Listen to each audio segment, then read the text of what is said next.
Hi hello అందరికీ. ఈరోజు మీకోసం నేను కేవలం 5 మినిట్స్లో మసాలా పాస్తా ఎలా చేయాలో చూపించబోతున్నా.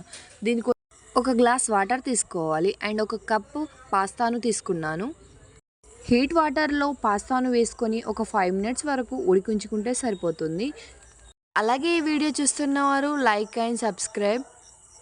చూడండి, పాస్తా ఉడికిపోయింది. ఆ తర్వాత ఒక బాండీ పెట్టి అందులో ఆయిల్ వేసి ఇక్కడ ఒక 2 పచ్చిమిర్చి తీసుకోవాలి. ఆ తర్వాత ఆనియన్ ముక్కలు, టమాటో ముక్కలు వేసుకోవాలి. కాసేపు వేయించుకున్న తర్వాత ఇందులో ఉడికించుకున్న పాస్తాను యాడ్ చేసుకొని కలుపుకోవాలి.